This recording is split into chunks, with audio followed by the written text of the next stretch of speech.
and gentlemen, this is 3 Count Review. Do I have everybody's attention now? Welcome everyone to 3 Count Review. I am KO, aka Howard J. Dingers, and this is the Monday Night Raw edition of 3 Count Review. A couple quick things: not wearing a wrestling shirt because they all got worn this weekend. It was a very fun weekend we just all spent the weekend up north and we watched a lot of wrestling, and it was incredibly fun. There'll be a video up soon about the whole weekend. It was really fun. The other thing is there are no TakeOver and SummerSlam review videos yet because it just wouldn't have worked to do them up north after the shows. A lot of different issues with it, so I will be doing reviews of those in the next few days here, so it'll be a little late, but we'll get SummerSlam and TakeOver reviews because I very much enjoyed both shows, so we'll get to that. Other than that, let's get going to the Raw review. The show started off with Seth Rollins coming out with his new Universal Championship. He just came out and said, no one gave me a chance. He even admitted that he wasn't that confident and that Brock Lesnar is definitely a beast. The crowd actually did get in a little Beast Slayer chant, so that was cool. Seth Rollins seems to be fixed after the last few weeks of booking, and he just thanked the fans. He said they fueled him to his win, and he brought it to a new level and realized that he could beat Lesnar again. So, good promo to start the show. AJ Styles and the OC interrupted next. Styles came out to congratulate Seth Rollins, saying he did a good job. Said you don't have to worry about Brock Lesnar anymore, but you do have to worry about AJ Styles. Styles then challenged Seth Rollins to a match tonight to prove who is the better champion. Rollins says he doesn't respect AJ Styles anymore. He's not one to turn down a fight, even if he's not in the best condition. AJ Styles versus Seth Rollins will be our main event tonight. Street Profits were backstage, and Angelo Dawkins was dehydrated from the SummerSlam after party. This was really good stuff. Raw recap stuff as usual. The Street Profits are very entertaining, and it seems like they're getting over with the crowd, even though they can't wrestle yet. Sami Zayn interrupted the Street Profits and just said, everyone who's here, eventually the company wears them down, and they become cynical, and they, look at Seth Rollins now. He's a company guy, and then he listed off a bunch of examples and names, but then Angelo Dawkins asked about Samoa Joe. And Sami started ranting about how Samoa Joe has changed and, he's soft because of what happened with Roman last week. And the camera zoomed out and Joe was standing right behind Sami. So Joe said, if you got something to say, let's go have a match. So we got Sami Zayn versus Samoa Joe, and that ended very quickly. 47 seconds to be exact, and Joe choked out Sami with the coquina clutch. Simple as that, making Joe look strong. I like that. You got to build something up. It looks like Joe is going to be in the next tournament, which comes to the next news. The King of the Ring tournament is returning next week on Monday Night Raw. A huge list of superstars has been announced for the King of the Ring tournament, and it looks like it's going to be a very good tournament. I'm extremely excited to see that. They could potentially build a new star here, and I'm really excited to see what they do with this. Then we had The Miz versus Dolph Ziggler. Dolph came out in his street clothes, and he was limping, holding his gut from the spears from Goldberg, and he said that he's not medically cleared to wrestle tonight because of the spears, but it was all a ruse as Dolph Ziggler attacked Miz from behind. Their match started.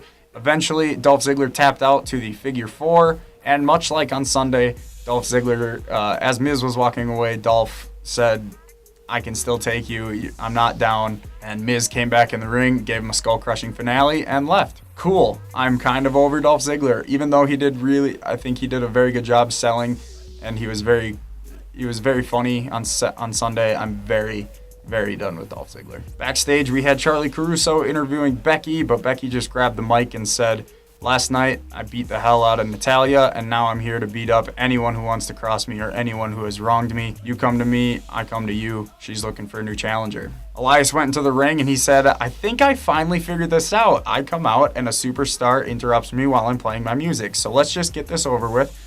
Whoever's going to interrupt me, come out. 3, 2, 1.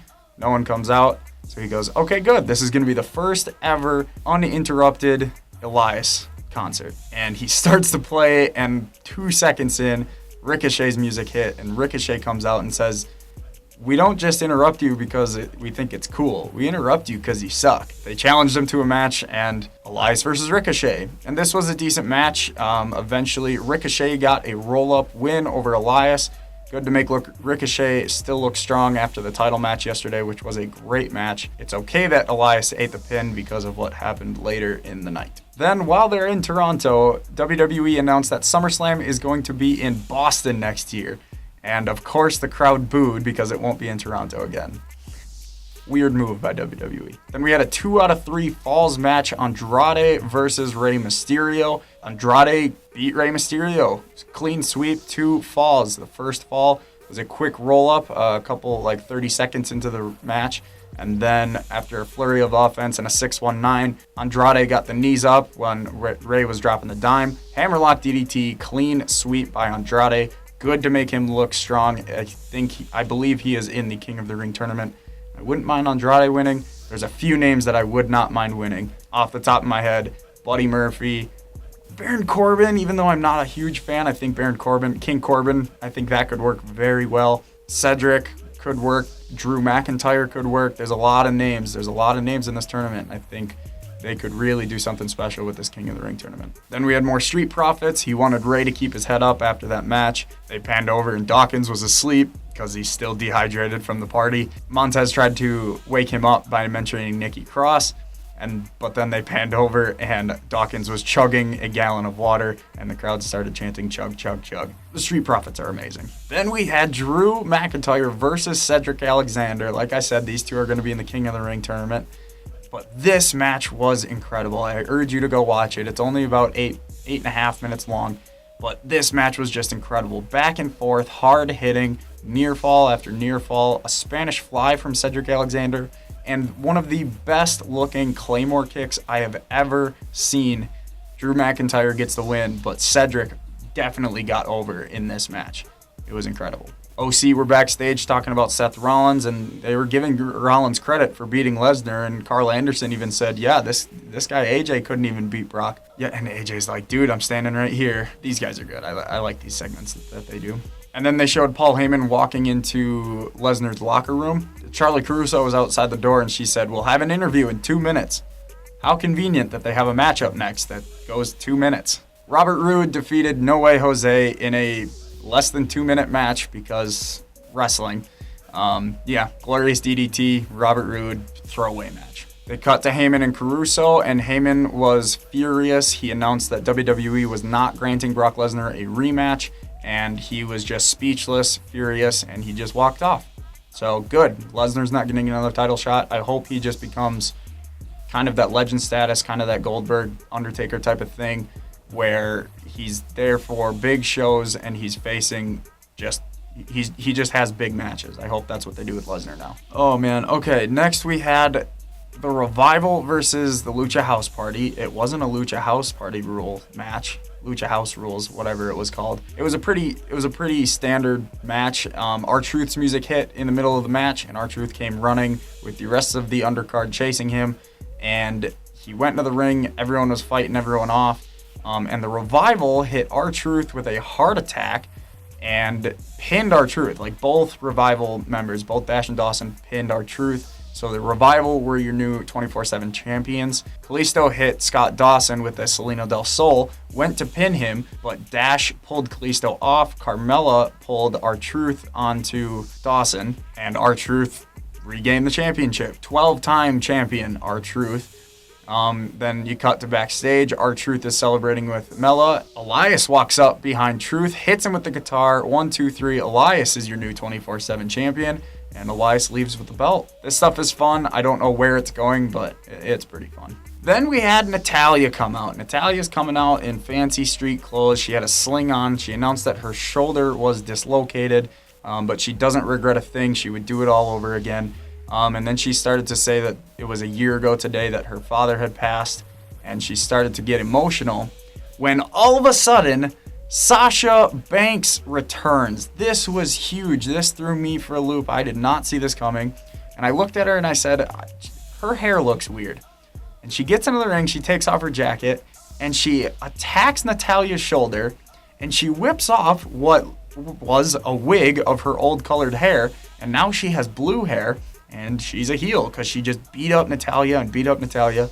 Becky Lynch comes out for the save, but Sasha gets the advantage. Sasha beats up both Becky and Natalya.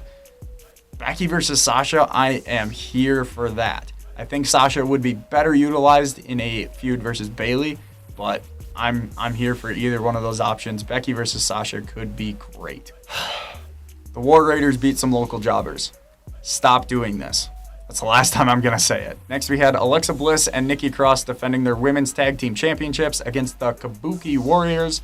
Paige was not with them because she was having another neck surgery, and Alexa Bliss and Nikki won. I don't know why they're baby faces.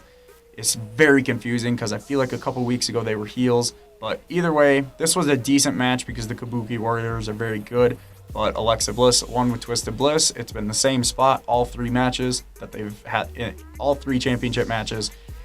And yeah, nothing special, solid match. Then we got AJ Styles versus Seth Rollins, and this was a pretty good match. These two are incredible workers. They did a really good job in this match.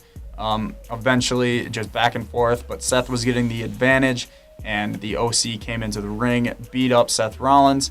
Ricochet comes out for the save. He gets a boot of doom from the OC, so the OC continued to beat up both Seth Rollins and Ricochet, and out comes Braun Strowman for the save. Braun Strowman clears house. He goes and he grabs the Universal Championship, hands it to Seth, but before he hands it to Seth, he looks at it, gives it back to Seth. They celebrate. Fans go home happy. This was a good segment, reestablishing Braun Strowman as a main event player.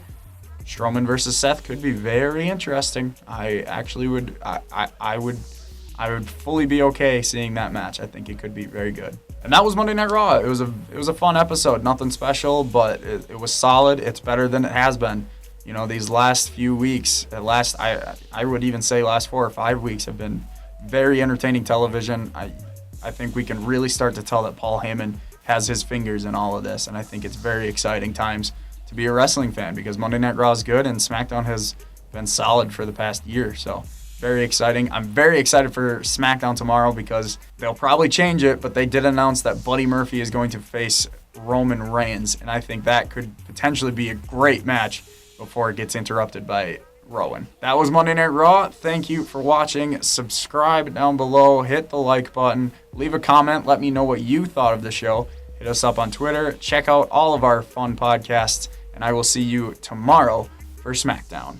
When I'm strong, I'm need at least one. I might be too on. Wishing inside I could feel so numb. Oh, now that you're gone away, you feel it in the night. You want what's underneath. It's alright, no more lies. Can't deny I miss your love.